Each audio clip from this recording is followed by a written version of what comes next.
नमस्कार, फाइटर समाचार में आपका स्वागत है। पेश आज 9 दिसंबर शुक्रवार शाम 4 बजे राजस्थान की खास खबरें। जोधपुर में शादी के घर में हुए सिलेंडर ब्लास्ट में आज सुबह इलाज के दौरान 3 महिलाओं की मौत हो गई। गुरुवार को हुए इस हादसे में अब तक 2 बच्चों सहित कुल 5 लोगों की जान चली गई है, जबकि 40 से ज्यादा लोगों की हालत गंभीर है। सभी का जोधपुर के महात्मा गांधी हॉस्पिटल में इलाज चल रहा है। डॉक्टर एसएन मेडिकल कॉलेज के प्रिंसिपल ने हादसे में गंभीर रूप से झुलसी 3 महिलाओं थापू कंवर, कंवरू और चंदन कंवर की आज हुई मौत की पुष्टि की है। इस भीषण हादसे में करीब 20 परिवारों के 60 से ज्यादा लोग झुलसे हैं। वहीं 2 घरों में शादियों की खुशियां मातम में बदल गई हैं। जब ब्लास्ट हुआ उस वक्त दुल्हा तैयार हो रहा था। जोधपुर से करीब 110 किलोमीटर दूर शेरगढ़ तहसील के भुंगरा गांव में यह हादसा हुआ।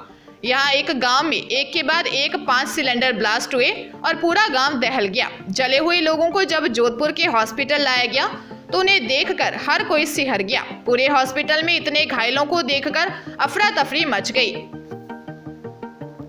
एंटी करप्शन ब्यूरो के रडार पर आई सूचना प्रौद्योगिकी विभाग की सूचना सहायक प्रतिभा कमल की परेशानी बढ़ सकती है। एसीबी की जांच में एक पुराने मामले के तहत उनका ऑस्ट्रेलिया में भी बैंक अकाउंट मिला है। इस मामले में उनका पति अमित भी शामिल है। इस अकाउंट में ठगी के रुपए ट्रांसफर करवाए गए थे। इतना ही नहीं, प्रतिभा कमल 3 अलग अलग देशों की यात्राएं कर चुकी हैं। एसीबी अधिकारियों के अनुसार 3 साल पहले एक आईटी कंपनी में काम करने वाले प्रतिभा कमल के पति ने कुछ साथियों के साथ मिलकर 1.5 करोड़ की धोखाधड़ी की। ठगी के पैसे ऑस्ट्रेलिया में संचालित पत्नी प्रतिभा के खाते में जमा करवाए थे। इस संबंध में कंपनी ने वर्ष 2020 में विद्याधर नगर थाने में मुकदमा दर्ज करवाया था। इसकी जांच कमिश्नरेट में वरिष्ठ अधिकारियों द्वारा की जा रही है।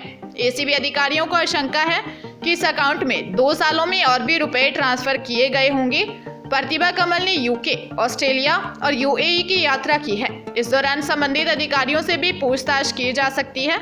बताया जा रहा है कि इन दिनों की छुट्टियों के बिलों को पास करने वाले जिम्मेदारों पर भी एसीबी की गाज गिर सकती है। जयपुर में शादी में जाने के लिए सड़क किनारे बस का इंतजार कर रहे 3 सगे भाई बहन को बस ने कुचल दिया। इस भीषण हादसे में तीनों की मौके पर ही मौत हो गई।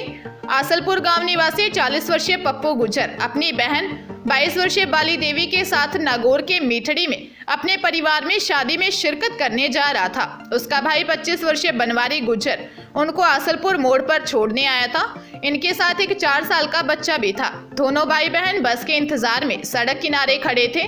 नागौर से करौली जा रही बारात की बस ने उनको चपेट में ले लिया। बस के कुचलने से तीनों की मौके पर ही मौत हो गई, जबकि बच्चा चोटिल हो गया। हादसे में बाइक भी पूरी तरह क्षतिग्रस्त हो गई। हादसे के बाद लोगों ने तीनों शव को मेगा हाईवे पर रखकर जाम लगा दिया। ग्रामीण परिवार को 20 लाख के मुआवजे और एक सदस्य को सरकारी नौकरी देने की मांग पर अड़ गए। सूचना पर पुलिस और प्रशासन के अधिकारी मौके पर पहुंचे और लोगों से बात की। करीब 4 घंटे तक अफसर समझाते रहे, तब जाकर ग्रामीणों ने जाम खोला। मामला जयपुर ग्रामीण के जोबनेर थाना इलाके का है। पंजाब के बठिंडा में संतपुरा रोड में हमलावरों ने 2 व्यक्तियों पर गोलियां चला दी, जिसमें दोनों घायल हो गए। हमलावर दिन दिहाड़े वारदात को अंजाम देकर मौके से फरार हो गए। दोनों युवकों को जांघ और पांव में गोली लगी है। वारदात की सूचना पर सहारा जन सेवा टीम और वेलफेयर सोसाइटी ने दोनों घायलों को अस्पताल पहुंचाया, जहां उनका इलाज चल रहा है। घायलों की पहचान बठिंडा के जनता नगर निवासी 30 वर्षीय गग्गू और हरमिंदर के रूप में हुई है। वहीं वारदात की सूचना पर स्थानीय थाना पुलिस ने मौके वारदात की जांच की। इसके बाद पुलिस कर्मियों घायलों ने के बयान दर्ज करने अस्पताल पहुंचे। फिलहाल पुलिस वारदात को अंजाम देने वाले हमलावरों की धरपकड़ के प्रयास में जुटी है। साथ ही वारदात के कारणों का पता लगाने के प्रयास भी जारी हैं। कोटा शहर के कुन्हाड़ी थाना क्षेत्र स्थित लैंडमार्क सिटी में अचानक एक हॉस्टल के कमरे में देर रात आग लग गई। आग लगने से अफरा तफरी मच गई। हॉस्टल में रहने वाले स्टूडेंट्स निकलकर बाहर आ गए। कमरे से धुआं निकलता देख आसपास के लोगों में हड़कंप मच गया। लोगों ने निगम के अग्निशमन विभाग को सूचना दी। फायर ब्रिगेड के पहुंचने से पहले ही स्थानीय लोगों की मदद से आग पर काबू पाया गया। आग लगने से चारों तरफ धुआं भर गया। दमकल कर्मियों ने मौके पर पहुंचकर कमरे की खिड़कियों को खोला और धुआं को बाहर निकाला। लैंडमार्क सिटी में 8 मंजिला आयुष रेजिडेंसी है। इसमें 142 स्टूडेंट्स रहते हैं। घटना के समय 140 स्टूडेंट हॉस्टल में थे। शॉर्ट सर्किट की वजह से तीसरी मंजिल के एक कमरे में आग लगी थी। दमकल कर्मियों ने सभी स्टूडेंट्स को दूसरे हॉस्टल में शिफ्ट किया। गनीमत रही कि समय रहते स्थानीय लोगों ने आग को कंट्रोल किया, जिससे कोई जनहानि नहीं हुई। डूंगरपुर के धम्बोला थाना पुलिस ने सिमलवाड़ा कस्बे से शादी से पहले दुल्हन का अपहरण करने के मामले में आरोपी युवक को गिरफ्तार किया है। सिमलवाड़ा डीएसपी ने बताया कि 4 दिसंबर को सिमलवाड़ा कस्बे निवासी 2 बहनों की धताना निवासी 2 सगे भाइयों से शादी होनी थी, लेकिन शादी से पहले छोटी बहन गायब हो गई। 4 दिसंबर को धताना से बारात सिमलवाड़ा पहुंची। छोटी दुल्हन गायब होने की सूचना पर बारातियों ने हंगामा खड़ा कर दिया और बारात वापस लौट गई थी। वहीं परिजनों ने धम्बोला थाने में दुल्हन के गायब होने की रिपोर्ट दी थी, जिस पर पुलिस ने मामला दर्ज कर दुल्हन की तलाश शुरू की। वहीं पुलिस ने उदयपुर से दुल्हन को डिटेन किया था। दुल्हन ने अपने बयान में बताया कि सिमलवाड़ा निवासी समीर उसका अपहरण कर उदयपुर ले गया था। वहां पर समीर ने उसे एक हॉस्टल में रखकर उसके साथ रेप किया। पीड़िता ने समीर के खिलाफ अपहरण और रेप की रिपोर्ट दी थी। पुलिस ने आरोपी समीर को गिरफ्तार कर लिया है। वहीं पुलिस ने आरोपी समीर को डूंगरपुर कोर्ट में पेश किया, जहां से कोर्ट ने आरोपी समीर को पुलिस रिमांड पर भेज दिया है। फिलहाल पुलिस आरोपी से पूछताछ कर रही है।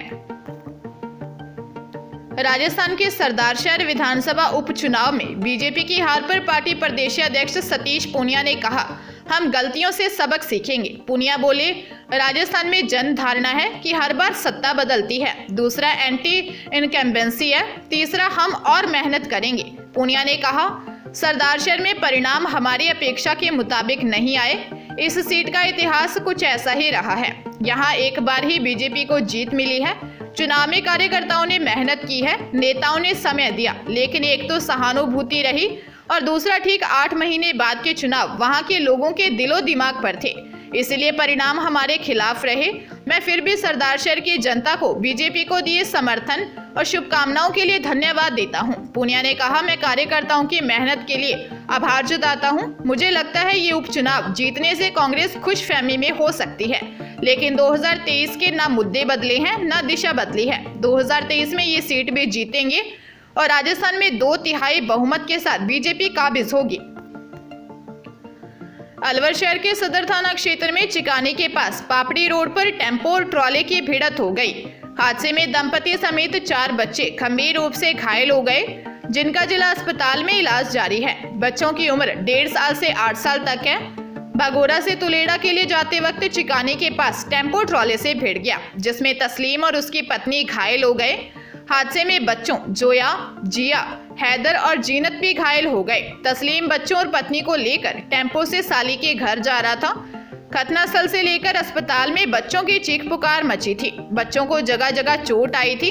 अस्पताल लाने के बाद परिवार के लोग भी मौके पर पहुंच गए थे। परिवार तुलेड़ा का रहने वाला है, जो शाम को अपने गांव से भागोरा के लिए निकले थे।